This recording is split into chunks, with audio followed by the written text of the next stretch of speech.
One of the interesting things about Mason is that he's beaten the odds in many, many different occasions. He was a patient with a diaphragmatic hernia, which is an abnormality in the muscle that separates the abdomen from the chest. And the bowels and the viscera herniate up into the chest and compress the lung, and they're not able to exchange carbon dioxide and oxygen, and ultimately half of these kids die. And the reason why I'm telling you all this is one of the toughest little kids you're ever going to find. I mean, this is a kid who's had more operations and survived more operations than anybody I know.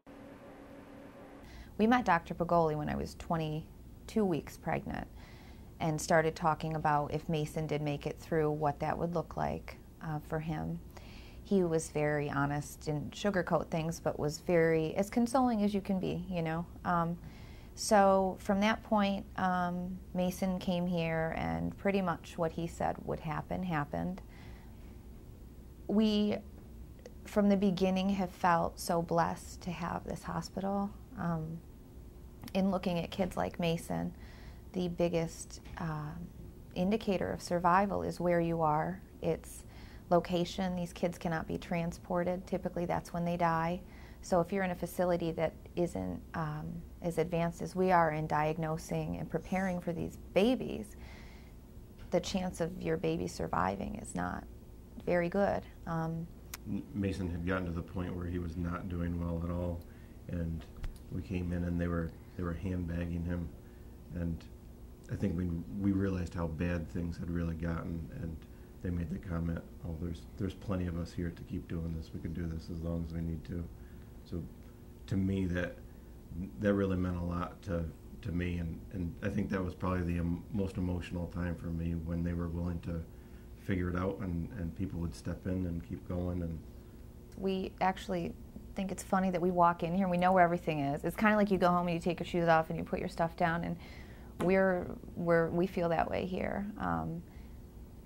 You know, when we call, it's not, you know, they're not asking patient information. They're asking, you know, calling us by first names, asking how Mason's doing. We get acquainted before we even talk about why I'm calling, you know, and I think having that relationship of being so comfortable with the people who have our life in their hands, because Mason is our best friend. He's everything to us. So we understand where all this funding comes from, and that it is community-based, and people out there who are giving, you know, where they don't have to, and we've benefited from that, and it's motivated us to do the same thing. And so we started doing a benefit every year, and we've raised $40,000 in the last 3 years. We're buying specific things. Like right now, we asked Dr. Pagoli, what do you need? And we give him that money. I think that it's also, we wouldn't have been able to come here if it wasn't for people in the community being so generous in the past and being able to purchase what they have right now. We would have ended up having to go someplace else. We've talked about it all the time, but to me, it's, you know, I feel like I should thank anybody who's ever donated to the hospital, because Dr. Pagoli may have done all the surgeries and all the nurses and the doctors, but it's kind of generosity of everybody that I should be thanking. And as a family, we should be thanking for why our son's even here. Thank you very much, everyone.